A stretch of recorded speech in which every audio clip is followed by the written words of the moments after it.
Welcome this evening to the new Lansing Elections Office. It's so beautiful in here. This is their community room. It is absolutely gorgeous in here. If you have a community organization and you need a meeting space, simply reach out to the city clerk's office and they may let you use this space, which is what we did, right? All right, so welcome once again. So what are we doing here tonight? We're hosting this conversation because our city budget is not just a document. It shows up in real ways in everyday lives, in whether our streets feel safe, whether our young people have opportunities, whether our neighborhoods feel cared for or overlooked.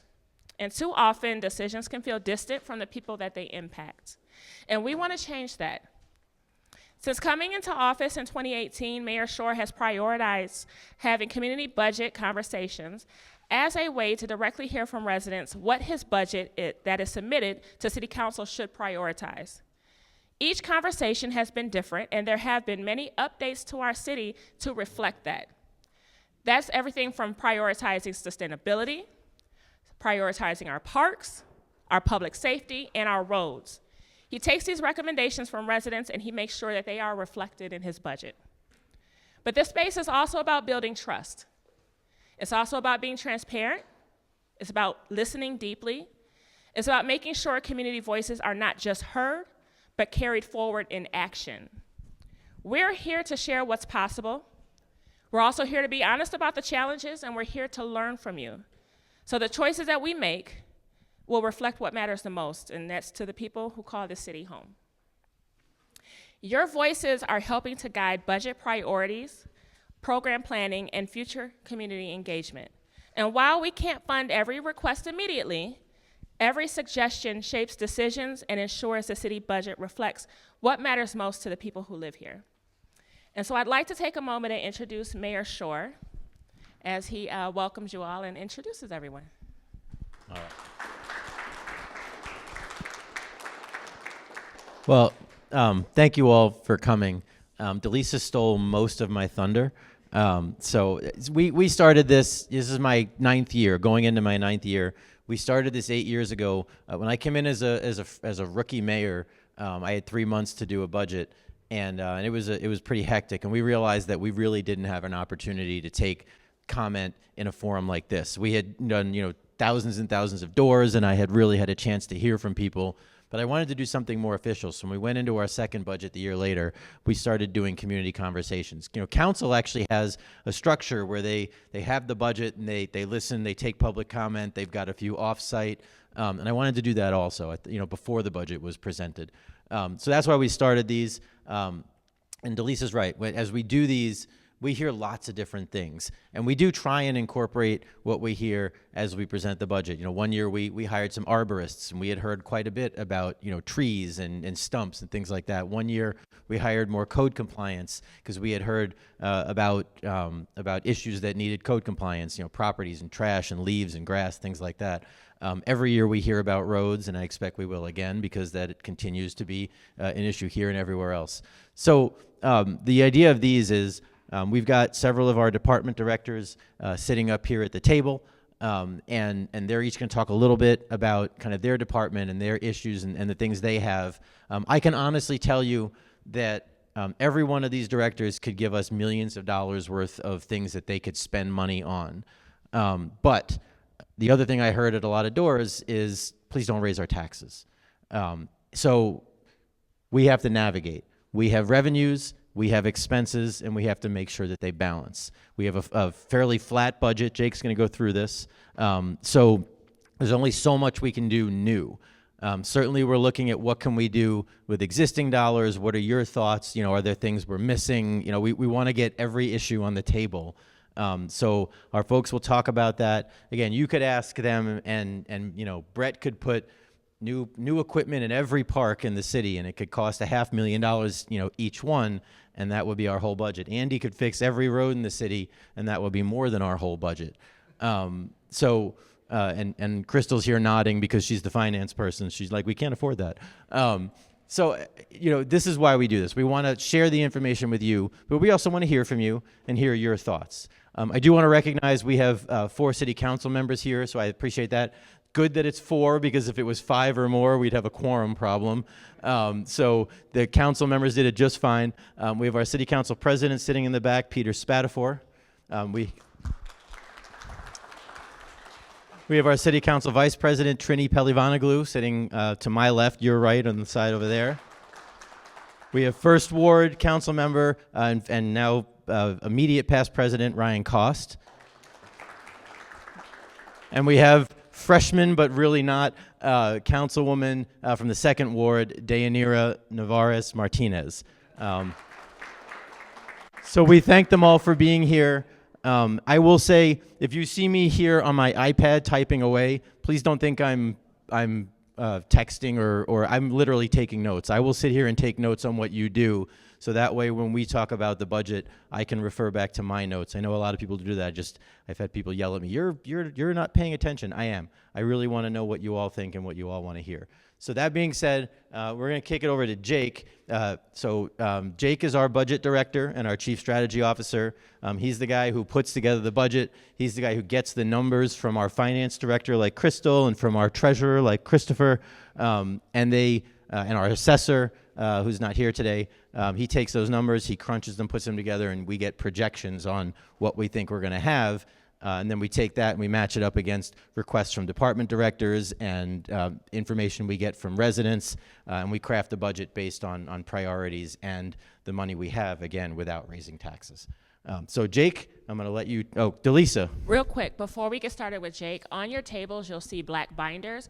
We were not able to print enough for everybody, so you're going to have to share, but that is our adopted budget for this current fiscal year. So as Jake is talking about budget items, you can go through our line item, and see what everything is allocated to, where everything is coming from. So we have black binders right here on the table. Jake, it's all you. Do you need the mic? Or I can speak loudly. Yeah, thank you. Hello, everyone. So everyone before you should have a couple of pages that look like this. This is a little bit of a presentation about city's budget. So overall, as we currently stand, we are in the FY 2025-2026 fiscal year, and we're looking to build the budget for the 2026 to 2027 fiscal year. And that time period runs from July 1st to June 30th of every year. But this cycle continues around all through the year as we go through different phases of the budget development. And so overall, the budget process on the administrative side starts in November, where finance department is working on its audit of the previous year's expenditures. Departments are receiving the budget forms and instructions on how to enter in their requests for the year, and then continues on through January to March, where we're meeting with department directors, discussing priorities and what departments want to do for the upcoming year. Hey Jake, I'm going to cut you off today. So I want to welcome Clara Martinez, who is now our 5th council member. So council members, I would ask you, so Clara Martinez, who is at large, no, you're good. I think, Peter, I'm leaving it to you, but I'm pretty sure you all can be here. You just can't deliberate. So council members, I apologize. There's a lot behind it. Council members can't speak. What was that? Yeah. I just want to make sure we get that right. Thank you. Yep. So now we're having fun. So late March, by the 4th Monday in March, according to the city charter, which has now been amended, the mayor will present a recommended budget to the city council members here today. Council will then take a period of approximately 2 months to review this budget in detail, bring in all of the directors sitting beside me and those who are not able to be here today to discuss their budgets and what they are looking for in the upcoming year. And ultimately, by the 3rd Monday in May, adopt a budget for the following year beginning July 1st. That gets us into the next slide, where it talks about the role of City Council itself. City Council actually kickstarts this process, adopting a set of budget priorities by October 1st of every year. During this time, as the fiscal year is ongoing, council is receiving quarterly budget updates to keep an eye on the status of the city's finances over the course of the year. And then eventually they receive the mayor's budget recommendation. They hold these public hearings on the budget and ultimately have an opportunity to amend the proposed budget before it goes into effect and make any final changes that have become relevant over the period of reviewing that proposed budget from the mayor. The next page draws from the adopted budget priorities of the City Council, and it states City of Lansing mission. And so the City of Lansing, in adopting its annual statement of budget policies and priorities, establishes this following mission for the City of Lansing. First, promoting a vibrant, safe, healthy, and inclusive community that provides opportunity for personal and economic growth for residents, businesses, and visitors. Second, securing short and long-term financial stability through prudent management of city resources. Third, providing reliable, efficient, and quality services that are responsive to the needs of residents and businesses. Fourth, adopting sustainable practices that protect and enhance our cultural, natural, and historic resources. And lastly, facilitating regional collaboration and connecting communities. So going into the assumptions that build our budget itself, we do not know precisely where our revenues will land each year and what resources are available, but we make a series of educated guesses or wild guesses maybe in some cases about where we expect to be. And so drawing from property tax information from our assessing department, we make a projection of our local property taxes. We take a look at the income taxes coming in through the year to project those out. The state is about to have their consensus revenue estimating conference. They'll have one this January 16th and then another one later in May where they'll provide more detailed estimates of the governor's budget recommendation and any legislative recommendations that are out there. We also receive a sizable amount of money from the Board of Water and Light and certain services that we charge for that are voluntary in nature, as well as our fines and fees and other revenues. As you can see how our budget is spent, the City of Lansing builds a budget of around $307 million, the largest portion of which goes to public services. This includes other fund activities that are such as our wastewater treatment fund, our roads, which are largely funded through gas taxes. But the next largest part of our budget comes to our retirement and fixed benefits. And so that is one of the areas that also in my role as Chief Strategy Officer, I take a look at ways that we can reduce our long-term liabilities so that we can have more resources in the present to address the many needs of the city.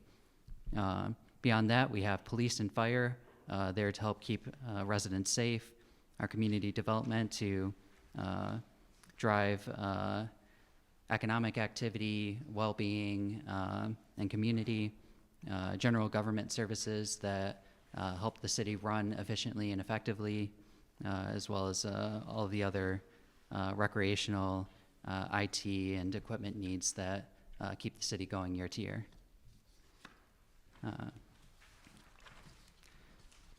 The main fund that the city operates is our general fund, and so that is where most of our tax revenue goes into. Our other funds largely relate to special purposes, as before stated, the roads and so forth, but for our general fund, our primary sources of revenue are the property taxes, income taxes, and return on equity, as well as state grants being the vast majority of our budget year to year. We'll skip ahead a few more slides into budgeting our personnel. And so notably, as we look into the city's workforce, we discuss what often comes up is what is the cost of adding a given position. So this includes a graphical representation of the cost of a particular employee at the City of Lansing, taking a look at salaried positions, in which you can see that 48% of the cost of an employee is the wages, where all of the rest of the cost that you might not see in a particular salary goes towards all the other benefits received, including past retirement costs that we are amortizing into the future. When it comes to budgeting our personnel, there's different ways of including that as part of our budget. And so we include the cost of full-time positions and an estimate of our vacancies throughout the year, because people are constantly moving throughout the city, whether they're being promoted, transferring, retiring, or leaving the city voluntarily or for any other purposes. And so our HR department is constantly working to fill those empty positions and helping people through the entire work cycle. And then our city itself, within these positions, is represented by our Capital City Labor Program, International Association of Firefighters, Teamsters, and United Auto Workers, who all work diligently to provide the services that Lansing residents enjoy. Going on to the next slide, we have some projections of what our revenues have been like for the past few years. Fortunately, since the 2010 recession, we've been having pretty steady property tax growth over the past 10 years. This is generally a pretty stable source of revenue, but it is capped from increasing by Headley and Proposal A, which are two state constitutional amendments that make sure that people don't get priced out of their homes by rising taxes. And so any new millages that appear on your tax bill appear there because they have been voted into effect. Otherwise, the value that your home is taxed at can only increase by the rate of inflation or 5%, whatever is less. Our next source of revenue comes from income taxes. This is the percent of income that you'll be filing in your tax returns fairly shortly. And so look out for the W-2s, 1099s from your employer, and remember to pay taxes to the city of Lansing. We greatly appreciate and rely on those. But overall, this is, in comparison to property taxes, much more subject to economic conditions. And so where property taxes may continue at a stable pace year over year, income taxes will immediately respond to any uncertain economic conditions. And so you can see that going out of 2008, there was a sharp drop that had since recovered, a brief dip over 2018 through 2021, and has since been increasing healthily since then.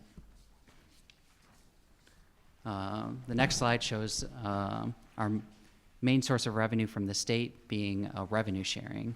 And so revenue sharing comes into two different segments. There is a constitutional portion that is guaranteed to us that is 15% of the first 4% of your sales taxes. That gets distributed to all local governments at a per capita rate. And then there's a portion described as statutory revenue sharing in this chart that is decided by the state. And what you can see over the years is that as the state has balanced their budget, they have cut this revenue sharing down to 2012, where it was at its lowest, and has been very slowly increasing since then, but not nearly at the level that it used to be way back in the day. And if you take the value of those cuts over all those years, the city of Lansing has experienced a $100 million loss compared to what the state was giving us back in 2002. But we are still here, thanks to the diligence of all who've come before us and all who currently sit at this table. And then lastly, just bragging about some of the good things that we're doing at the city, because we don't just take a look at the challenges that we have in front of us, but we also look at how far we've come and what we're doing for the future. And so the budget proposal this past year included over $17.5 million in money for roads, streets, and bridge improvement projects.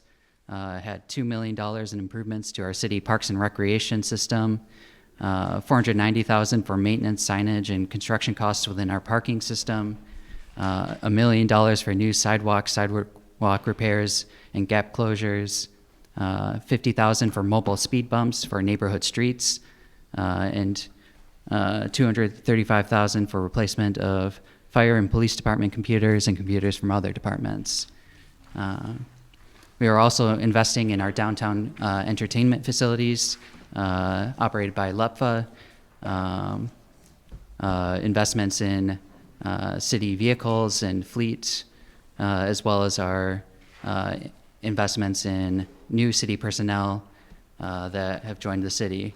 And that part of this slide comes from our proposed budget presentation, where on top of the public service personnel announced here, there were also additions that were negotiated and discussed throughout the budget process, where we were able to add 3 firefighters and other positions into the city budget for this upcoming year. And so these are all the many ways that our budget goes to help the city, and I hope I've not taken too much time. I haven't been watching that carefully. If anyone has any questions about their budget, thank you for coming here. I'm going to interrupt one more time because we now have our 6th city council member, Councilwoman Tamara Carter.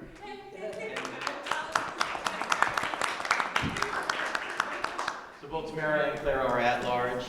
Tamara, we've already all agreed that council members are not going to say anything because having 6, we really appreciate you all being here in the public, being here with the public, but so that we don't have deliberation and we don't violate anything.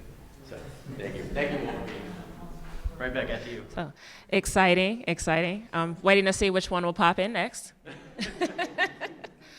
So now you kind of got an overview of the timeline and the budget process and what goes into creating this beautiful document that gets submitted in the late March, right?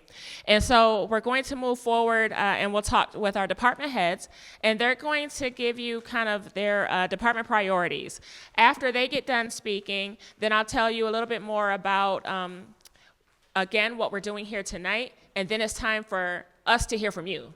So we're not going to just talk to you all night. We're not talking at you all night. We kind of want to get the overview out the way. We kind of want to get what departments are prioritizing, but we want to hear from you. So that's the start of the show. So I would like to ask for our department directors to introduce themselves and then talk about the department priorities previous year and upcoming year, and just come on right down the line, and then I'll end it out.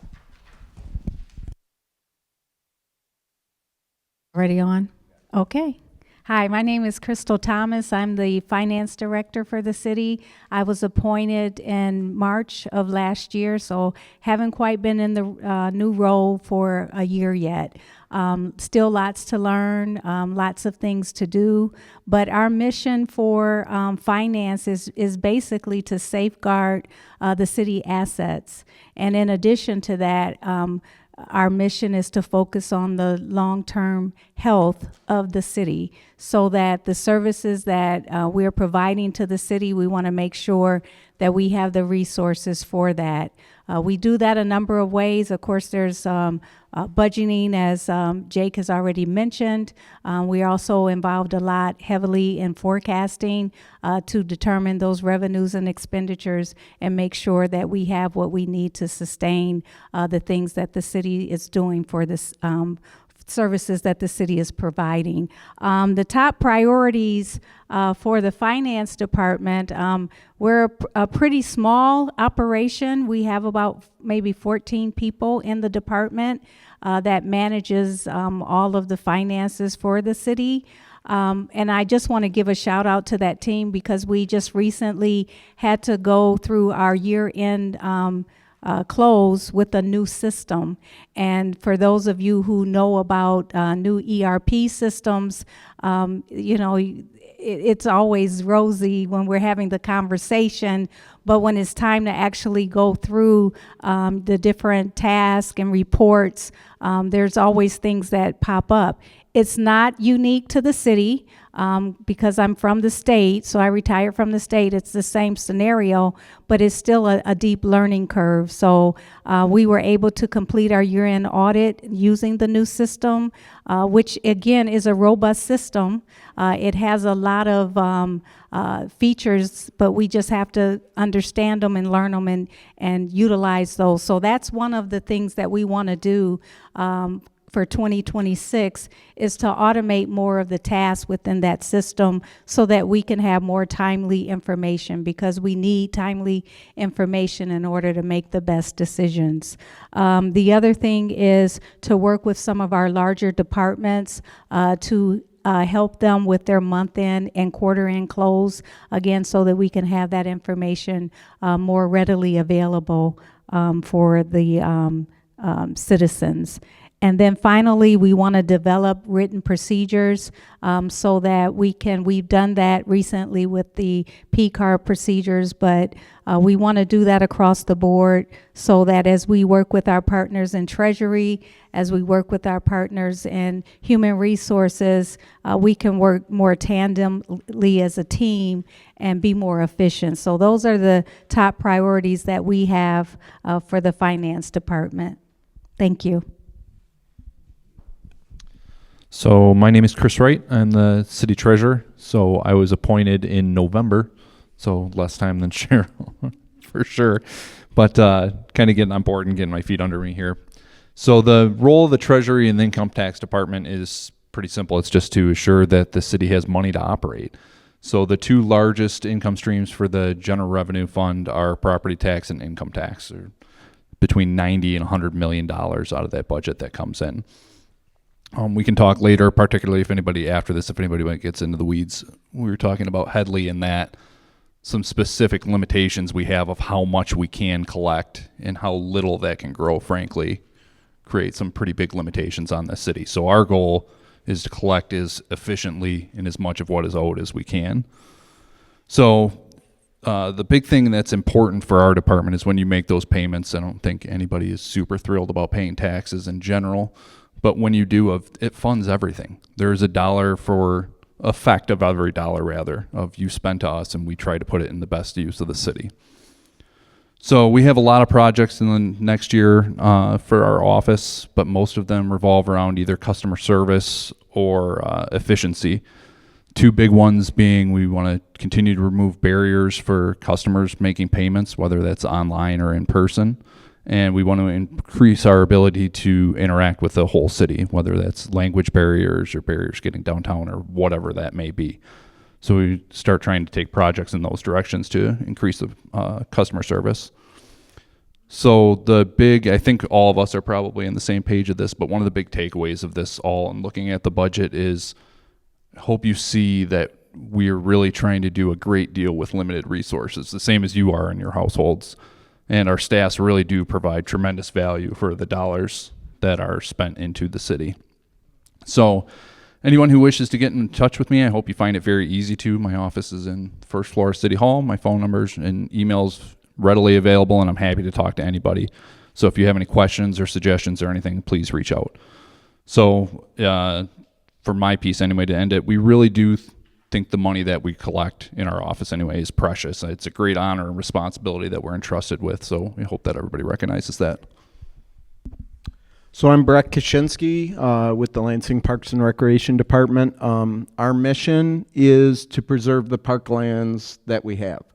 And in this city, we are very blessed with 2,000 acres of parkland, which for the number of citizens that we have is well above the national average. We have 111 parks, and so our mission is to maintain the parkland. It is also to provide things that otherwise wouldn't be available to Lansing residents, and that is programs for anywhere from 6 months old to well over the century mark. That's for able-bodied and those with disabilities. That is for people in all areas of the city, and that is to provide that at lower or no cost for them in those services as well. So that is basically our mission and what we are about. So those 111 parks and those community centers are spread out all over the city. In terms of our priorities for this year, most of them I consider to be capital improvement projects, which our biggest one would be opening Morris Park Pool. So we intend on doing that here in June of 2026. So that is a priority for us, along with finding enough lifeguards to staff Morris Park Pool, so that we can open it. That is huge for us. Another one will be, we plan on opening our 112th park this year. So this will be part of our River Trail extension. If you go from here directly south, which is behind me, probably about a quarter mile, you'll get into the Lansing River Trail along the Consumers Energy. Right now you take that and that to the west, and that dead ends at Waverly. We are purchasing a piece of property just to the west of Waverly Road, and that will allow us to connect to the mobile home park that is down there, and also to the Waverly Park Apartments. So you will also hear of us applying for a grant this year to extend the trail there. So first, purchase property. Second, extend the trail over there. So those are priorities for us to be able to connect there. We'll also be doing playground improvements around the city. We just did that at Hunter Park, at Ferris Park, and at Wilson Park. But expect those to continue around the city as far as playground improvements and updating our playgrounds in our parks, along with the Ward 2 Community Center. So you will be hearing about a study that we have directed some dollars to take a look at what that Ward 2 Community Center would look like. We currently have 2 community centers in Ward 1, one in Ward 4, and one in Ward 3. We have a nature center in Ward 2, but we do not have a community center there. So, and yes, we have, we have 3 libraries, the cattle system, the downtown library, a library at Foster Community Center, and then we lease space currently for the South Lansing Library. And so taking a look at that as well, and how that would combine, with our community center program. So lots of fun in Parks and Recreation.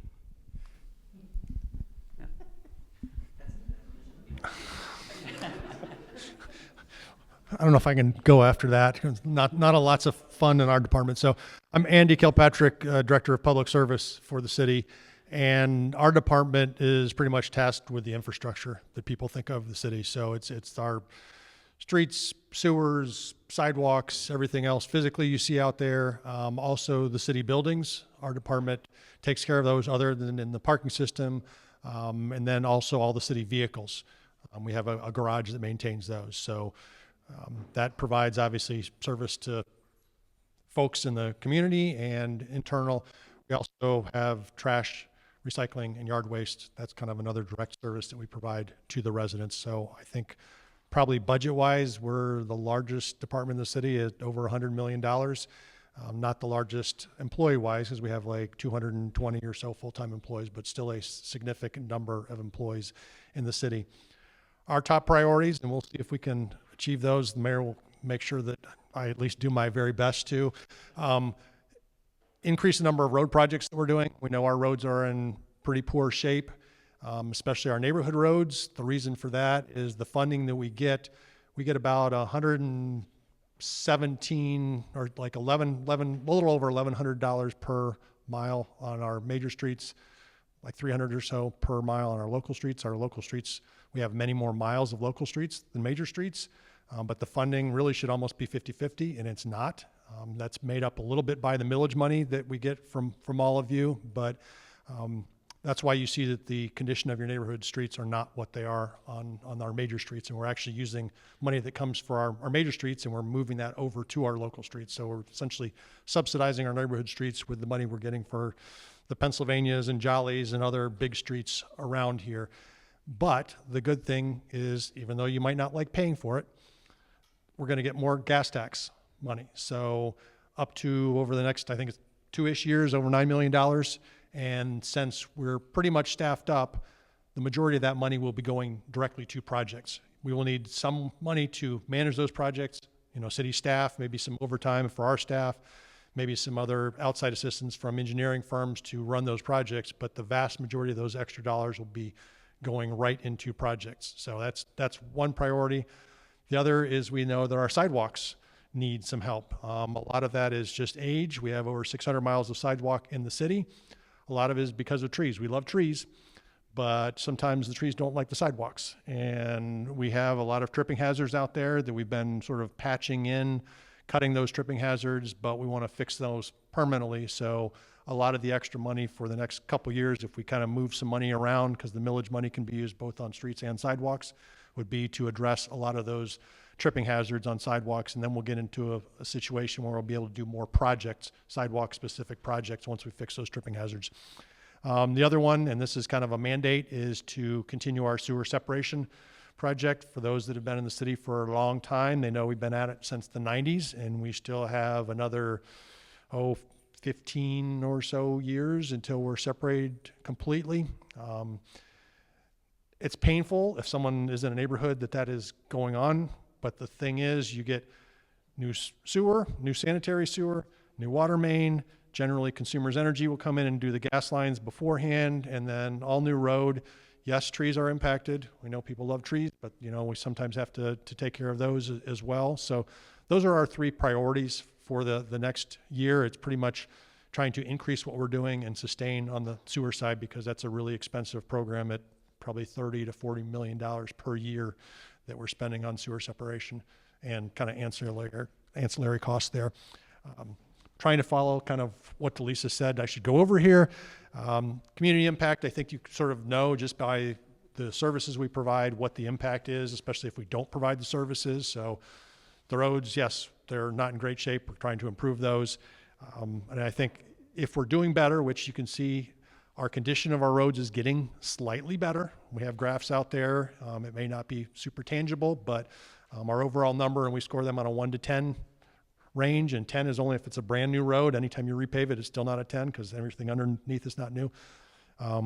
That's creeping up, and we hope to continue that both with sewer separation and the existing or the new road money that we're getting. Number of miles of sewers that are separated, that's another thing that we're looking at, and the benefit of that is really less overflow to the rivers. So right now we have dilute sewage that anytime we have a ½ inch of rain or more is going into the Red Cedar, Sycamore Creek, and primarily the Grand River. So once we separate that, all of that flow goes to our wastewater plant. And that's sort of another priority that because of the high costs for sewer separation, we've spent most of the money, the capital project money, on the separation, not at the plant. And we probably have $100+ million of need at our sewer, our wastewater plant that serves not only the city, but a lot of surrounding townships as well. So we're going to be starting to do some significant projects at the plant to make sure that we can continue to process that sewage that goes out there. Highlights and constraints on our budget is really, we spend the money that we have on the infrastructure that's out there. So the more money we get, the more we can spend on projects, and the better the infrastructure will get. People will say, well, why are you fixing this road? This road doesn't really look super bad. I've got others that are worse. But as most of you probably, if you have a house or have a car, you don't wait until the engine's going or there's leaks all over the roof before you take care of it. We try and preserve our infrastructure. And so we're spending money, a little less money, but on a road that looks fairly decent to keep it in good shape versus waiting until all the roads have failed and doing those. So it might sound a little counterintuitive, but the ones that have essentially failed, we keep those in safe condition, but we're spending our money where we can maximize the cost effectiveness of that. There's a lot of engineering that goes into it, and I think, we have engineers on our staff, and we hire experts, but we want input from you. There's on the city's website now a form. If you have roads you think need attention, submit those. It's not that we don't know that roads are bad out there, but if we get a lot of input from one area, and we might say, okay, well, we might change the priority around there, because we drive all of our streets every other year and rate them. We have to do that for the funding we get, so we know where our bad roads are, but there might be some small locations that we don't know about, and we're able to spend a little bit of money and have a significant benefit for the residents. So the other thing is to attend meetings like this or your neighborhood meetings so we can get input, because you all are the experts on your daily lives and what's in front of your house. We're not. I would say we're the experts on engineering, but we're not the experts on your road. So if you have issues out there, or your sewers, or whatever else it is, your trash service, so we need to hear that input from you. And then as far as closing, our goal is really just to maintain and improve the infrastructure we have, do it as cost effectively and transparently as possible. Thanks, Andy. Last but not least, right? Right, yes. All right. Oh, Delisa gets to go. Oh, come on, switch spots. Forget I said that then. I'm Raleigh Van Fossen, and I'm the Director of Economic and Development and Planning for the City of Lansing. For those who've been in Lansing for a long time, used to be formerly the Planning and Neighborhood Development Department. And I'm here to make sure everybody here follows the rules. Is the fun we get to have an EDP. So, right? The fun thing about this department and sort of the mission that I view it, and I think certainly the mayor and others share, is to ensure that the city has a stable economic base with a focus, though, on growth, to ensure that we can make an attempt to see some increase in revenue dollars to fund many of the things my colleagues here have shared. And so we get to have fun every day participating in those conversations. I talk with the team and the 6 divisions that I'll go through that we have, is that we have a unique opportunity in the ED&P department to touch nearly every aspect of private life here in the city of Lansing. And I'll break that down as I go through the 6 divisions. I'm fortunate to lead a team that oversees our building safety office. That is the team that oversees and ensures all privately constructed development in the city is done in accordance to the state adopted building code, so that whether it's a home, an apartment building, a commercial building, a restaurant, you name it, anything private, certainly all public things being done are to my colleague to my right, Andy, and his team, but anything on private land, our job is to ensure that if you're a visitor or if you're a resident or whatever you are, that building is safely built and is going to be an opportunity for you to be in safely and so forth. To give you a context of how wide that division of the department covers, is we are just shy of $1 billion of active construction in the year of 2025 that team is participating in. That represents nearly 14,000 building inspections, whether that's a plumbing inspection, an electrical inspection, mechanical, et cetera. And so they are quite busy. If you've done any work recently on your home or your business, you probably know what I mean, because we've had some difficulties over the past with some retirements and finding some key replacements, because often that division finds itself competing the private sector, where often in times of high construction years, you can make more on the private sector. And so it's tough to ensure that we have all of those folks in the building safety office.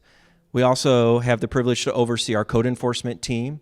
And so those are the folks that are ensuring that all of our city ordinances, our zoning ordinance and so forth, as private owners, that you are adhering to that. You're ensuring that your grass is being cut. You're ensuring that the property doesn't have trash or litter. We also oversee all of the city's rental certificate processes. So we have nearly 5,000 registered rentals here in the city that division of the city's and tasked with inspecting on a certain annual basis, responding to any complaints from tenants or landlords, et cetera. You can guarantee that every single day of the year, every night of the year, that there is a code officer on call responding to those types of things and working in partnership with our fire department and our police department to, again, ensure that our properties are being maintained as they should be for all involved. We also have our community development office within the Department of ED&P. That's exciting because they get to focus on ensuring some of our most vulnerable residents are seeing opportunities, usually specific to housing. So I think of projects like the Walter French Building, where the city and that development office invested nearly $1 million of federal dollars that we received to ensure that folks of lower income status could have an opportunity to call Lansing home. We and the mayor announced this past spring of 25, we invested nearly $900,000 of our HUD, Department of Housing and Urban Development allocation to single-family homeowner rehabs. So if you are an income-qualified property owner or you have a neighbor, there are dollars available that you can apply for to help renovate your home, fix critical things such as your HVAC systems, your roof, and so forth. In the last year and a half, that division grew a little bit when we welcomed our friends at the Office of Financial Empowerment Center to join that division and team up.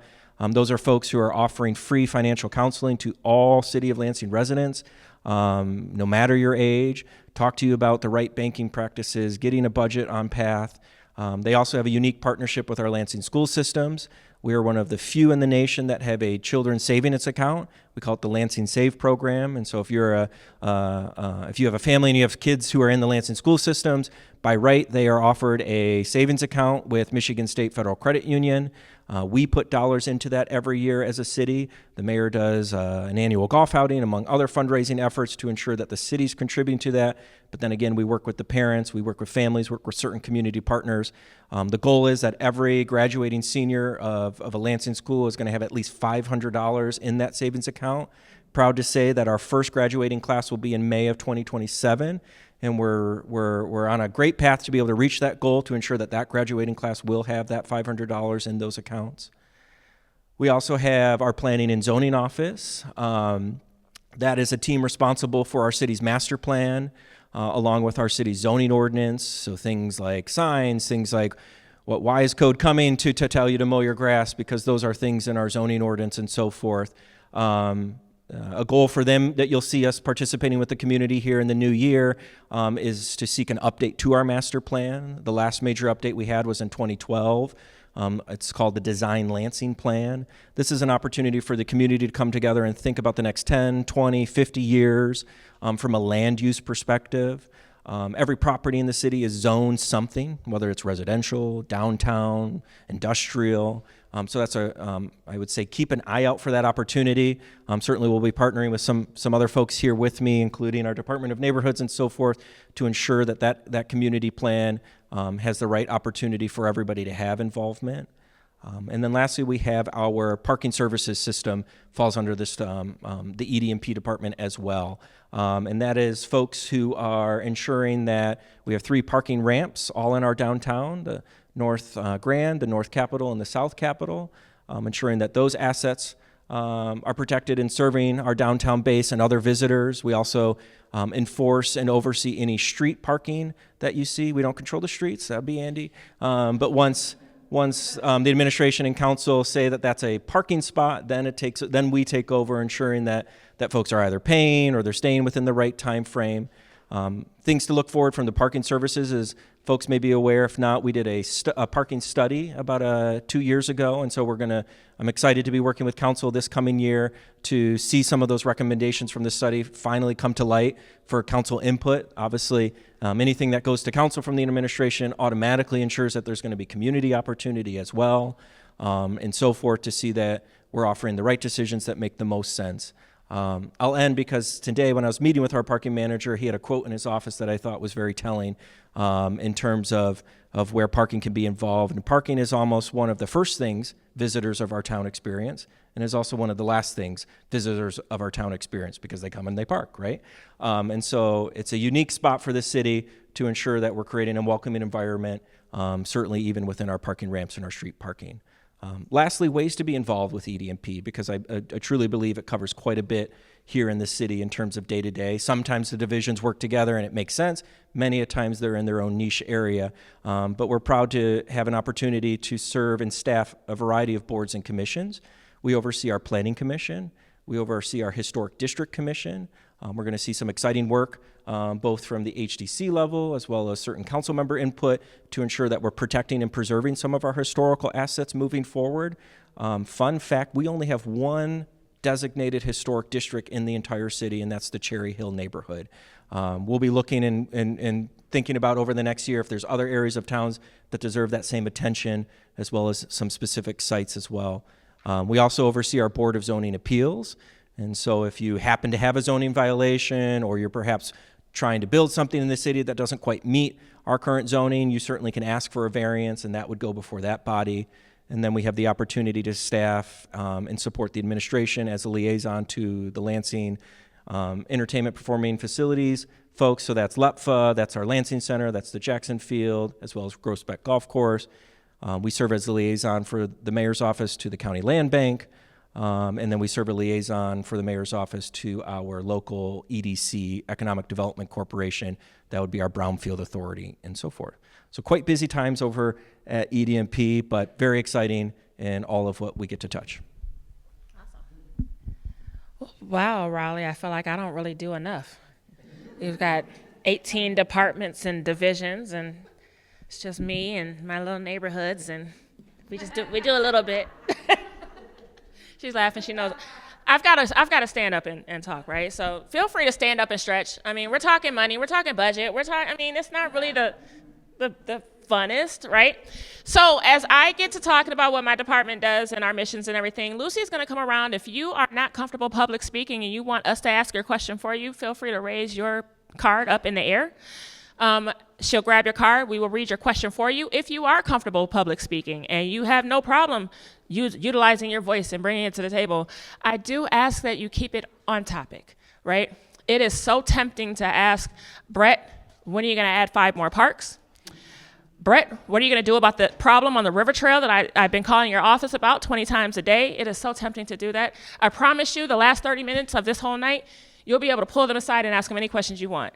But as we get into the 30-minute input, and that's what I've allotted was 30 minutes for the input session to hear from you, we want to focus directly on budget. We want to focus on process. We want to focus on what you want to see prioritized, and we want to focus on that. So just so you know. So Lucy will grab your cards for you, and then after I am done talking, I have that same T-shirt, by the way. That same T-shirt, I have it. Did you get it in Omaha? So did I. Lucy will come around with the microphone and give you an opportunity to speak, okay? All right, so my Department of Neighborhoods, Arts, and Citizen Engagement, right? Our goals, we build on 3 foundations: advancing people, building capacity in neighborhoods, and citizen engagement. So what does that look like, right? We like to say we're the fun department. We have a dedicated line item in our budget where we dedicate $60,000 that goes directly into neighborhoods. Doesn't sound like a whole lot when it comes to roads and things like that. But these are the dollars that your neighborhood organizations are able to do the projects in your neighborhoods. And I'm talking about those neighborhood block parties. I'm talking about those neighborhood programs that they're doing. They are actually utilizing your tax dollars to do those programs. And so we're able to put money back into our residents' hands to do projects in our neighborhoods. We do Neighborhoods in Bloom. That's 24 square feet for each kit, flowers and mulch that you'll see passed out every May. We do programs like the bulk trash cleanup in partnership with EDP. That is in CDBG eligible areas. We know that bulk trash stickers cost $33 a piece. And not all of our neighbors can afford that. And so what happens? They end up storing those things in their basement. They end up storing those things in their garages, and that ends up becoming a fire hazard, a health hazard. Well, we have a program in our department where neighborhood organizations can apply to have a bulk trash cleanup. You can put as many bulk trash items to the curb as you can, as many as you can get there, as long as they fall in non-hazardous items, right? But you can put them to the curb. At this point in time, we do contract with Grainger, but we are doing a cost analysis to see if we can get the city to come in and do it. But we do it with Grainger right now, and I know it's been kind of a source of contention. Why are we not using city staff? But it's cheaper for us to use Grainger at the moment so that we can do more of these cleanups, right? But anyway, I digress. We do this so that people can get as many bulk items as possible out to the curb so that they can get rid of those items and they're not a barrier for them. We also do walking Wednesdays and so on and so forth. Since 2021, our department has been really integral in gun violence prevention and intervention. And so beginning this last fiscal year, we have initialized the Office of Neighborhood Safety, and we have hired a violence prevention coordinator this fall. And so her role, Akidra Abrams, her role is to be a liaison with all of our violence prevention and intervention organizations here in the community. And we're still building that out, so we're looking for community input on what you think our Office of Neighborhood Safety should look like. But we are in the building. We are in the beginning stages, the foundation of it, and we are excited about that. And then what else do we do? We also house the 311 call center. And I was over here counting up the numbers of calls that we took last year. In 2025, we accepted and answered 44,342 calls from our residents. Can you imagine how many phone calls that would have taken other people away from their jobs to handle those phone calls? We are a one-stop shop for those phone calls. Our tagline is one call to City Hall. Now, granted, there's a lot of calls that we may have to escalate to the department, but a majority of those calls, we are at a less than 10% rate of escalation for those calls. So that means we're answering the question on the line for over 90% of our phone calls that we ever received. And again, that was 44,342 calls last year. So, and that's 6 agents and 1 call center manager. So we are excited about that. And we're looking forward to expanding that next year. Doesn't mean we're going to necessarily get more agents. We are going to ask for them. But we are looking to expand maybe our call center hours. Because you may have a question for City Hall that you can't call before 5 o'clock, but you need an answer. You may have a question about your property taxes, and you may need to call somebody at 6 o'clock and find out. So we're looking to expand those hours. So anywho, that's what our department does. We're the fun department. That's why we went last. We're fun. So again, stand up, stretch. I mean, let's have fun tonight. Let's as fun as budgets will go. So if you have a question and you'd like to have one of us read your question instead of speaking out loud, please raise it up in the air. Or Lucy will come through with the with her microphone, and she will grab the. She'll give it to you. You'll be able to ask her questions. There's several ways that we're going to get input, right? We're not just going to get input tonight. That's our goal. We're not just going to do input tonight. On your table, you have some feedback forms. Take a moment to fill it out if you want to. Take it with you. Give it to your neighbor to fill it out. We'll collect them at any of our neighborhood meetings. You can bring them to Let's. You could take a picture of it and send it to us. This is also available online. You see on the doors we have QR codes. You can scan that QR code and you can access this feedback form. Also, if you don't want to scan, you don't want to fill it out, you can call 311. And our call center agent will walk you through line by line to answer these questions, okay? So just want to give you that quick. If I can just jump in, just folks to know as you ask questions, and we certainly want to take the feedback and then answer any questions you have. We do have members of the media here who are welcome. We've got the City Pulse, we appreciate. We've got, I believe, Fox 47, and then we are videoing this ourselves through our public media, so we make it interview. So just so everyone knows, the media is here, which they are welcome to be here. This is an open meeting, a public meeting, and we appreciate them being here. And we've got our own public media that are recording as well. Are we live? I do not. We are not live. No, we did not have the. You can cut out anything you say, Melissa. No worries. We're not live. We're One second. She'll get to you in just a minute. No, we're not live. We did not. We will cut out that middle of the front row. Media, she's not here. That was Janet Dickerson. That was not Melissa. Okay, no. So we have our first question that was asked by email earlier today, and so I'm going to read that question out loud. This might just go to Jake, right? Because this is more of a finance question, and it might go to law. So I didn't mean to scare you with that. All right, so this question comes from a resident by the name of Allie Peeler. Can the city clarify whether it maintains records tracking, lawsuits, litigation, exposure, and associated costs, and how those records are incorporated into the budget, development, risk management, and reserve planning decisions? So if I can sum that up a little bit, it looks like, do we have a line item that covers that? And what I'm going to do is I'm also going to hand you the question so that if you want to go into detail later, because Jake can talk our ears off. If you want to go more detail by email, you certainly can. But do we have a line item that covers that? Oh, you probably need this. Yeah. The short answer is yes. First of all, we have a office of the city attorney that operates all of our legal services for all of our departments. But within all of our departments, they share in a line item that is our insurance and bond costs, that we spread out the cost of all the litigation throughout the city in the proportion that it affects all of our departments. And so we anticipate the sum total of this amount. We track it year over year. If we determine that it's trending upwards, we might add to that amount, or if it's staying constant, we might not move it at all.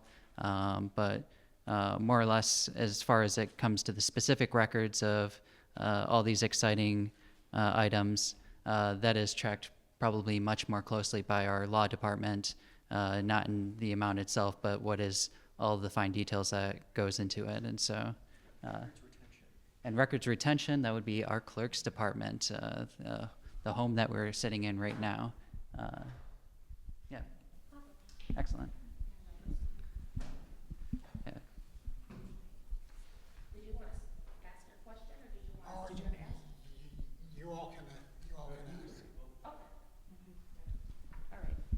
Okay. Now, budget. This is for the mayor. Can the mayor of Lansing do a line item veto? Good question, Amir. The answer is yes, I can. Under the charter previously and the charter that we just approved, the mayor may line item veto any individual line. I think Jake addressed this. We propose a budget. Council reviews it, provides amendments, the process is yes, I can line item veto, and then if council doesn't like that, 6 members of council can override my veto. That's the official answer. The real answer is it happens very rarely because I work very closely with city council. When we get into budget time, I am close with all 8 members. We don't always agree, and that's okay, but more often than not, members will come to me and say, I want to do this, or I want to do this, and I'll work with them. My administration will work with them. They have priorities. We look to see where we can, work through council priorities.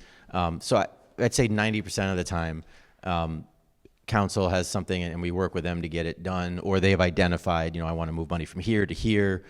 So we work pretty closely with council. I think I've vetoed in 8 years, I think I vetoed 2 or 3 items.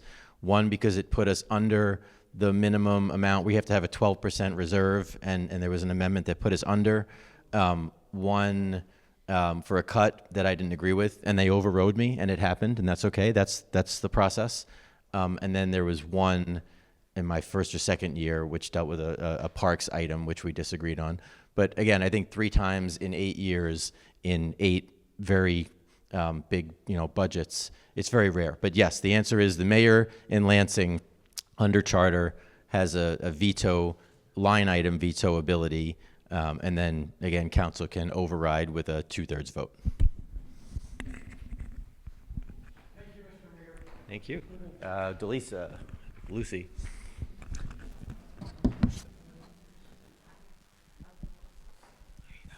Cool. Hey, all right, so my question is just kind of like who to talk to, I guess. So I live on the south side, and we have a lot of commercial buildings that are vacant. They're not like dilapidated to the point of being red tagged, but they're not ready for a new business to come in and like actually start up and be successful. So I was wondering about who to talk to about a commercial vacancy tax. So basically, this would be a progressive tax. So like, if it's your first year, you just can't find the right person to come in, it's not a big deal. But if you own a property and it's been sitting vacant for 15 years, there's more pressure year after year to either sell that property, fix it up, make it actually like come in and like pay those property taxes. So yeah, so commercial vacancy tax. So you got 6 council members here, but what I will tell you is that is not legal under state law.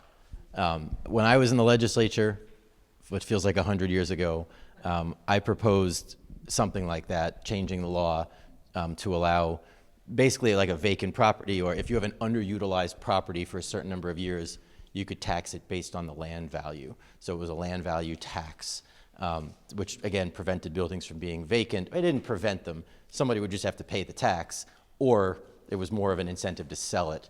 I hate speculators. If someone says, this area is going to be booming, Pleasant Grove and Holmes is going to be booming in 2 years, so I've got a property there and I'm not going to develop it because I'm going to wait. Well, that hurts that part of town for 2 years, and I hate it. So I put that bill in my second term in the House, and it went nowhere fast. The majority party refused to take it up, and I was pretty upset about it. And I've advocated for that for many, many years. So, yeah, it's again, vacant property, again, of land value. It's not just buildings, but vacant land also. And I hear that everywhere I go. People talk about this everywhere I go. And other states have it. We tried to copy other states, and they have it. So I would be supportive. Again, council members would have to pass that as an ordinance, but I think if any of them asked our city attorney, he would say it's just not legal. So it's a good conversation to have with, if you're on the south side, Kara Hope, Senator Anthony. If you're on the north side, Representative Dievendorf, Representative Whitwer over in Eaton County, Senator Singh, depending on where you are on the south side. I do think it's a good issue. It's the right issue. Detroit is actually they have tried to do something like that in the past with a ballot initiative where they went to the legislature. Mayor Duggan came to me about this. They went to the legislature and asked for that, and they were going to reduce general taxes and then increase land value taxes and try and make up for it. They have less commercial property than we do, so it would have hurt us, but it would have helped Detroit, and I say more power to you. But the legislature wouldn't take that up either. And not to be partisan, the Democrats wouldn't take that up when they were in power. The Republicans wouldn't take it up when I was in power. I'm not trying to be partisan. I'm just saying they wouldn't take it up. But I hear you. Raleigh, yeah. Yes, all of that. But what you might be able to do now, right? Happy to talk offline and further. And so a lot of current private property issues, period, today would certainly likely fall under the authority of ED&P, whether that's the Building Safety Office, our Code Office, or our Zoning Office. And so even if it's not at a point where it's so unsafe that the building needs to be tagged, as you mentioned, as such, there's still other enforcements we can do, right? You can't have a commercial building and have first floor windows broken out. That might not result in a red tag, but that'll certainly result in a safety letter. And if you don't comply with us, then we have opportunities to take you to court and demand that. We're working on goals for into the new year and beyond with our fire department to better coordinate vacant property registry so that while we might be able to tax them for being vacant, we might be able to create a registry so that if they're choosing for it to be vacant, they might have to pay for such, and then that gets inspected annually by either building safety and if not, also the fire marshal's office. Certainly I would think folks may have seen, if not, I'll share, over the last 18 months or so, I have seen the city take a much more aggressive approach with commercial property, and commercial property also includes multifamily apartments. That's not residential in our world, that's commercial. Things I'm thinking as the south side, Sycamore townhomes. We got, the mayor and team took them to court and got a federally appointed court-ordered receiver, it's a fancy word for a lawyer, to take over the day-to-day of the property because it was failing. We saw the Walter Neller building, 122 South Grand, by order of city council to be either made safe or torn down after years of the owner doing nothing. I mean, there was a tree growing out of the building. We're seeing that with Metro Bowl on South MLK is also an order of make safe or demolish by the city council. That's coming down. We're bringing on Maple Grove School on South MLK is going to be next. We've got a building over by the old Oak Park by the Oak Park YMCA and former Autumn Ridge. And so there's other areas, while we might not be able to tax, I agree with the mayor, would love to see the state further that effort, but we're certainly all hands on deck on our end, happy to talk further if there's anything specific. As it relates to the budget, and I wrote that when you sit down, as it relates to the budget, we talk about, Raleigh talked about his staff. It costs us money. When we go to court like that costs us money. And you heard about a litigation fund, first question, that comes from our litigation fund. When we have to take enforcement action, we have to have code compliance officers. I mentioned before, out of one of these meetings, we talked about code compliance. When I came in, I think there were 4, and we doubled it, so there were 2 for each ward. We've had trouble holding them, so they're not always full, because other communities love to steal our code compliance. But through the budget, as we talk about just the budget, we talk about the budget is a document of our priorities. We talk about fighting blight, when you talk about empty buildings and speculators, I can say what's illegal and what's not. The context that Raleigh gives you is, you want to me or you want council members to attack these things. We have limited dollars. Maybe this is where we put our budget. So I write down, you asked this question, and I say, okay, this came up at the community meeting, not just, let's go and go after them, but let's have the money to do it. So, Do we have an additional, words are escaping me today. An additional question. Go ahead. Yep. Carl Tilking, I'm a member here of the city. Wanted to know if you all know, but if you try and get a veteran who has lots of experience with minimal amount of time, you might be able to get them at no cost to you in wages, because most of our veterans from right over here at Great Lakes alone, there are 300 veterans that live in Michigan or claim Michigan as their home that could be wonderfully welcomed here as a worker for you folks. Mechanics of all types, for folks working with the community that can work as a peer support specialist, can be there to be able to help in violence, because we have violence diminishment techniques that a lot of people don't know anything about. I've said this before at other gatherings, is that we also work in the homelessness area. We also work with mental health. We all work as part of everything that the state certifies me to do. And I'm a certified peer support specialist and a certified recovery coach. We've expanded our roles lately into working as a partner within HRs, bringing up production. 33% is our maximum height in one business alone, with just one peer support. So my question is, if you could be able to find a veteran that could be able to give you dollars back every time you pay their paycheck and get refunded that money, would you willingly do that? So, well, I have the mic. I'm going to pretend that I'm the HR director for a second, and that's risky business. I'm not going to answer your question directly because I don't know that answer per se, and I don't want to speak for Director O'Leary and her team. But what I can say that I know all of my colleagues know that I'm proud to see the city embrace is that if you are a veteran and do apply for a city job, you, by such, get an additional percentage in your consideration, just as you do as a City of Lansing resident. So certainly I would encourage you and your network of veterans or folks in the city, which there are plenty of jobs open, if you apply for those just by right of being a veteran and or a city of resident, if not both, you're going to get percentage increases on your interview questions, on any of your testing, versus somebody who doesn't meet either of those criteria. Okay. I'm gonna give you my answer, and I'm gonna give you the city answer. My answer is yes. We certainly we would love to take the skills of veterans and engage with them, especially for free. Yes, we actually do that. We have programs. Raleigh didn't mention it, but we have programs where we build houses. Capital Area Housing Project builds, not houses, they build decks. It's called Tuesday Toolmen, and every week they build a new deck for a house in the city of Lansing. So 50 decks are built every year. It's just a bunch of volunteers. I know the former county sheriff, Sheriff Gene Rigglesworth, he is on the group, and I join them every year, and I love it because I love playing handyman, but I have I don't have their skills. So yes, we love engaging volunteers. Where you get the government answer is there is a point where you cannot have somebody doing city union work if they are not paid and part of the union. I can't have a parks worker, a full-time parks worker, I can't bring in a veteran and say, go do this in the parks because it's union work and we have collective bargaining agreements with unions. So there's a balance. Yes, we'll take volunteers who can help people for things, build decks and work with organizations that can give money to organizations that can work with veterans, take their free labor, but I can't have a veteran come in and say, I'm going to do code compliance for free because A, you have to be certified, and B, you're taking union labor away from another employee. So there's a balance.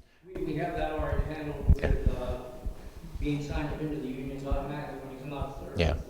And then we automatically. Yeah, and the unions will absolutely take veterans. Unions use veterans labor like crazy, especially because they're military. In the military, they learn all kinds of skills. So you see a lot of unions that pull from veteran labor, because they come out. And that's one of the things, you know this better than I do. I had some friends, I had a friend who was in the Marines, and he came out completely skilled, and he got offered all kinds of jobs because he had specialty certifications that a lot of people didn't. So yes, that actually happens significantly with the veterans. It's just, as a city, taking a free person and putting them in as a city, that's, again, it's the technical piece. But I love it, Carl, I do, and I wrote you down, and we'll take you up on it. So I actually have a question. And I see a topic come up on Facebook often. And I'm not going to name the group. It comes up in several groups, by the way. And it talks about funded vacancies. Can someone please explain to all of us, what is a funded vacancy? And before you start, I want to say, can you explain it in very plain language? What is a funded vacancy? What does it mean to have a funded vacancy? And is that just money sitting somewhere that we're not using because we don't have someone there? Like, can you explain it to us? Thank you. Yes. So, plain language, we budget for the full value of a position in our departments. And so, for each of our positions, there is funding in that department to hire that position at any time. We are encouraging all of our departments to actively fill positions, and that these are positions that we have put in our budget for a specific purpose to provide the services that we hope to achieve. We don't want to be sitting on vacancies, and so, but at the same time, we have limited resources, and so we can't budget for the full value of positions, know that we're going to have a certain amount of vacancies just from the natural course of business and attrition over time, but rather than hold up positions by having to wait for budgetary transfers from this source to another source, we take the full value of those positions, we create a negative budget line for our vacancy factor, and we just stick that in our budget until the year is almost closed, where we know where all the vacancy savings have occurred, and then we allocate that out. And so that is described in our budget as a line item as our vacancy factor. And so overall, this allows departments to continue hiring without interruption. And then at the year end, we just clean that up as an administrative item. But overall, we want to make sure that our positions are all included in our budget, that we're ready to operate at full capacity. Yeah. Yeah, sorry, I lost my, yeah. Yeah. And Jake did make that as easy as possible. So vacancy factor comes up a lot. Let me get this, and then it's all you. This comes up a lot. So we got about 990 positions in the city of Lansing, somewhere around there. If every position, we fund every position in the budget that we send to council. And if a year went through and every position was filled for 365 days, that's the budget. That's not reality, right? Someone's going to retire, someone's going to get fired, somebody's going to quit for another job. You're always going to have turnover in positions. So we know that in a position, there may be only somebody in that position for 6 months, 8 months, 9 months, for some position, part of that time. So for some part of that time, that position is fully funded, but we're not paying anybody for 3 months, 6 months, 9 months. Jake has to make an estimated guess based on previous practice, based on previous years, about how much should we assume is going to be left basically on the table at the end of the year because people are not in these positions for some amount of time. And that's what we call the vacancy factor. There is a factor of vacancy in many positions. So he looks at it, and we usually put between $1 million or $1.5 million. So when we put in the budget, we have about $1 million or $1.5 million that we are putting in there that is basically money that we don't have, but we think we're going to have, and we're usually pretty conservative on it. So at the end of the year, we can say, all right, we really had $2 million in vacancy factor in positions that were not filled for some period of time. We really had $2 million of our $320 million. So now we can, accounting-wise, say, well, we accounted for $1.5 million of that, and now we still have $500,000 that was on the books, and that will then go into the next year. If we didn't do this, if we just said 990-ish positions, we're going to fund them all, we're not going to put in vacancy factor, we would end the year with a lot more money because we're not going to have all those positions filled for the whole year. And that's money that we couldn't spend that year. And rather than saying we're going to have excess money next year because it's money left sitting in the bank, we spend it that year for services for our residents.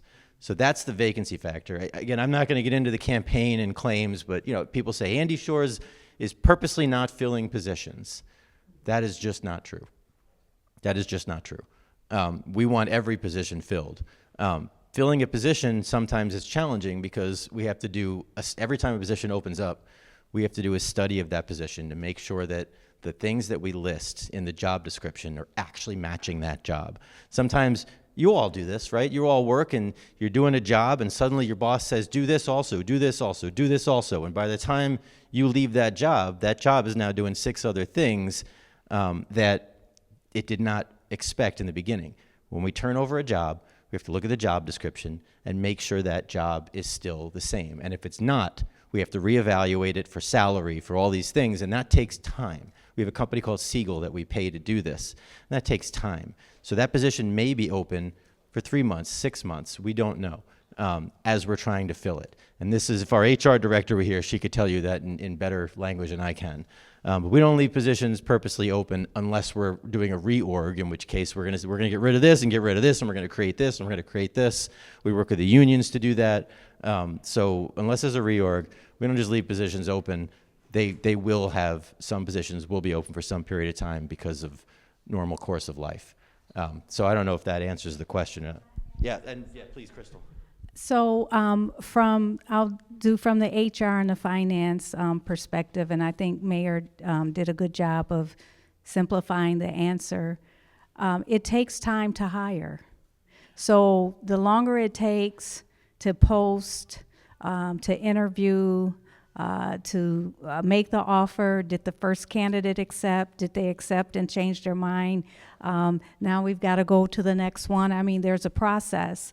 And so every time that happens, there is a savings because let's say, I'll just use as an example, let's say the position is budgeted at 70,000. I know there's fringes and different things like that, but let's just say it's budgeted at 70.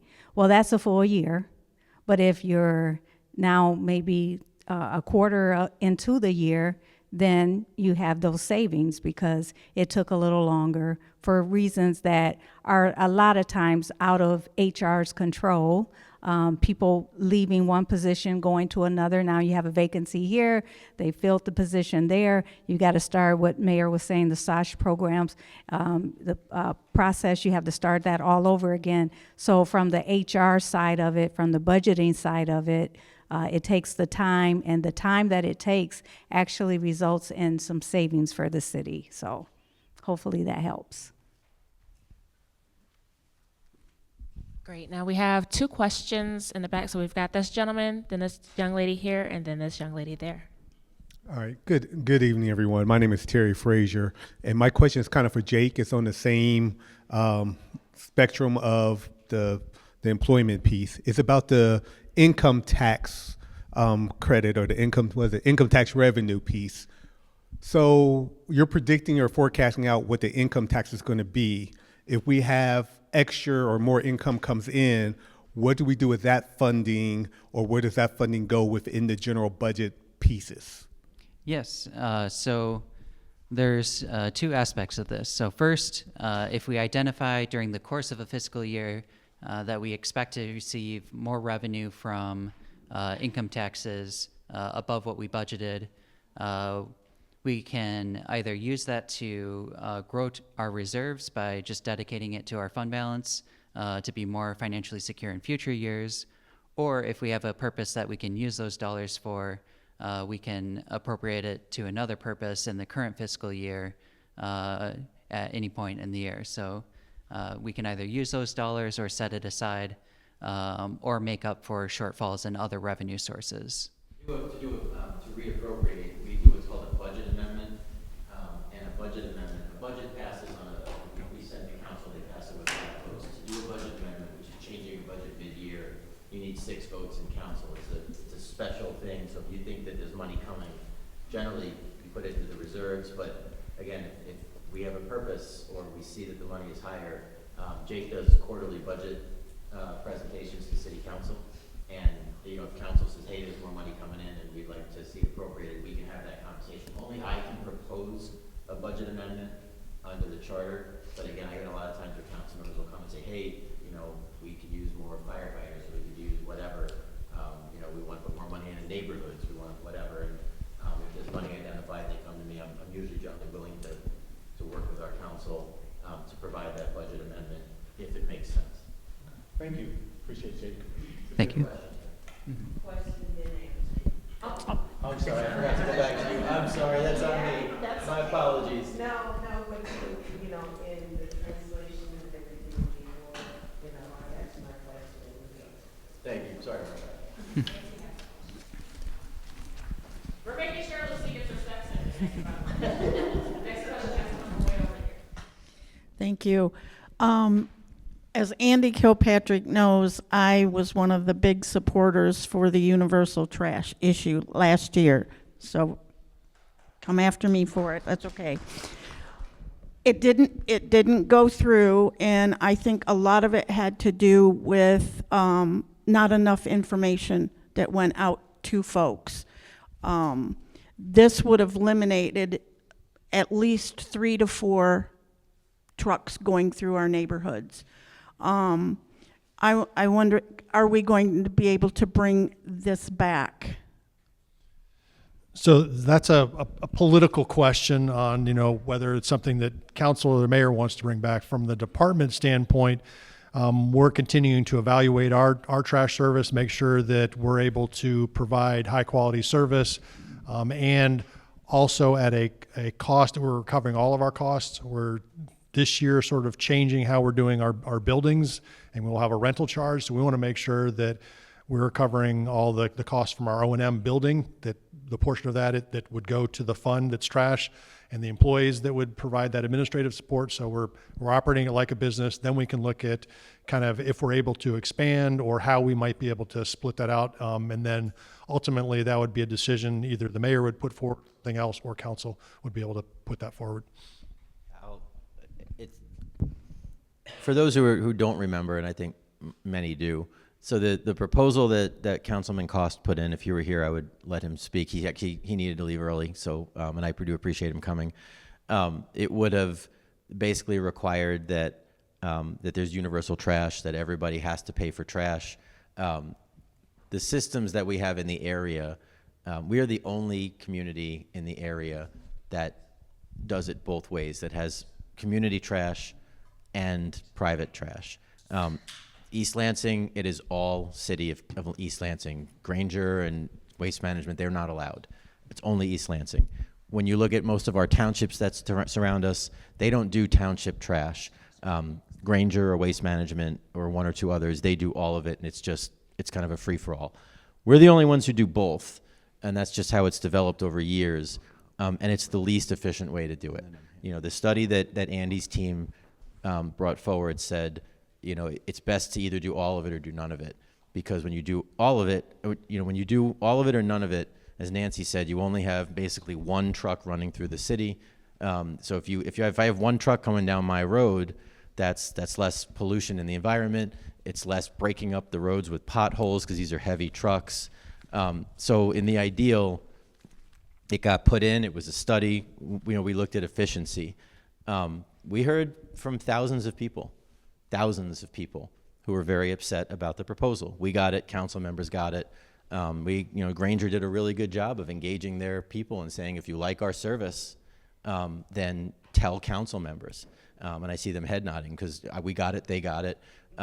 We are cheaper than Granger. The city of Lansing is cheaper than Granger. Some people don't care. I've heard, I want my Granger.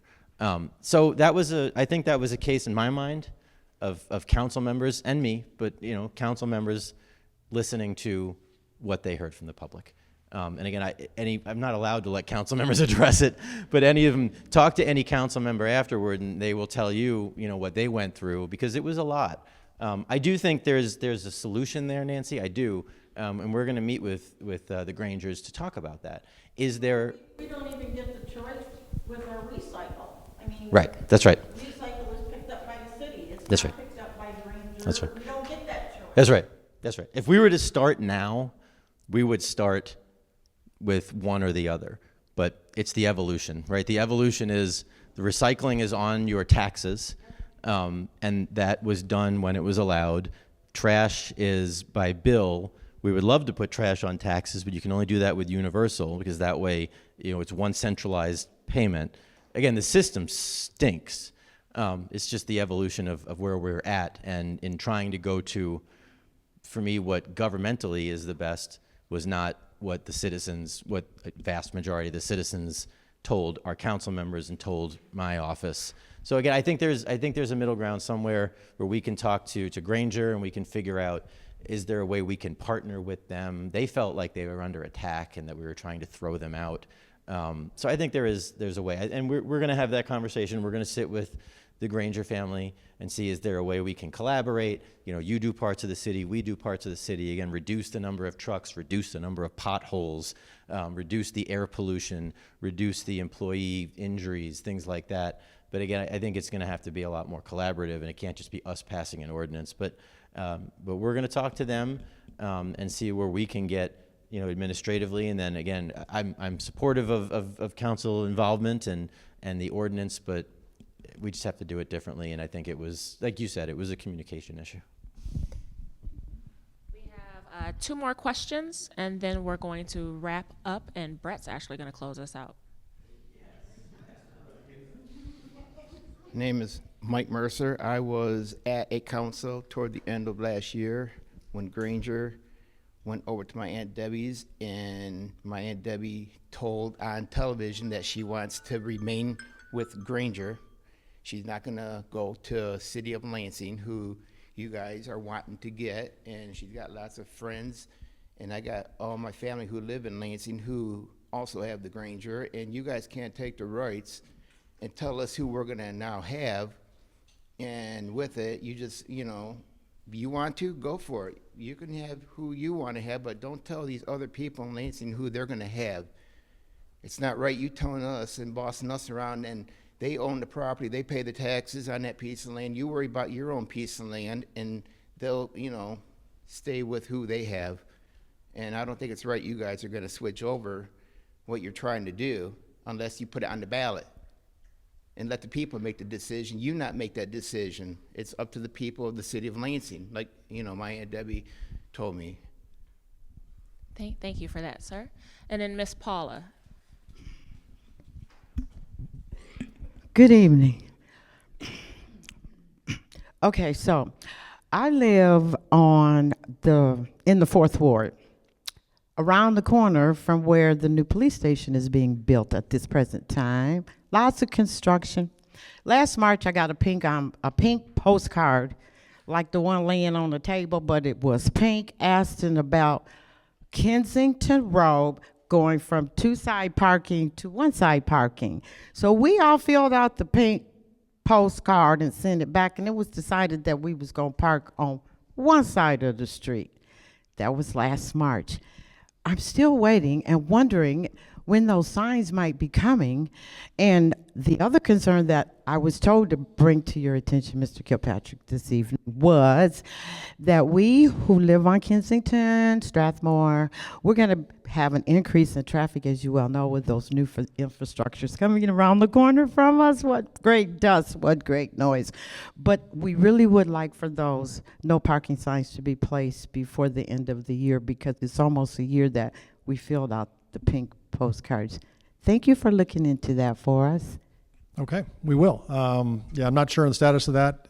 I know there have been some concerns with that neighborhood, specifically across from public safety complex. My assumption is most rational people will take the most direct route, and the direct route will be either Washington, or I can see people on Green Lawn going through there. But again, that's not your specific thing, but I had heard with the site plan and everything, as far as the driveways and everything, potential increased traffic on the east side of Washington down there because of public safety. But I don't think that will be the case. But as far as the parking, I will look into that in the survey, and as far as where that got dropped.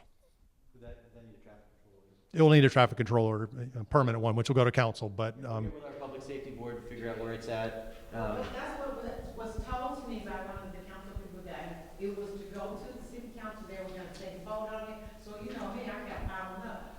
From my understanding, the vote passed and we were gonna get these signs that said no parking on one side of the road. Because there was a problem with, speaking of the recyclable truck, because there's parking, our streets so small that some of our neighbors were not getting their trash emptied. The one that comes every 2 weeks, because of the feud between the two neighbors who don't want to cooperate with one another, so we were all kind of suffering a little bit, but I'm on it. okay. All right, thank you. Awesome. So I just want to remind you all that this is not the end of the conversation. Well, this is the end of the conversation tonight. But this is not the end of receiving any feedback. We are taking feedback until the end of February. So you have until the end of February to turn in those feedback forms, to call 311 and give your vocal feedback, to scan the QR code and do it online. You can email Robin or myself. You can email us a one-line email. Listen, that's feedback. That's what we want to hear. So let us know what your budget priorities are, what you want to see. If you have additional questions, feel free to email us at any time. We will get those questions answered for you. I'm going to allow Brett to talk about his box of presents over there and close us out. Yeah, since I didn't have any questions, I brought gifts for you then, since none came. Thank you, yes, for not answering questions. But I do have park maps over there. We also have a grant program that is available for your neighborhood group for the parks in your neighborhood, similar and can be combined with the neighborhoods grant as well. We also have tree application over there. If you are interested in a tree in front of your property, please do not fill that out and say, my neighbor needs a tree in front of their property, unless your neighbor has agreed that they want a tree there. But there's tree applications, grant applications, and parks maps, and that is a wrap. Thank you.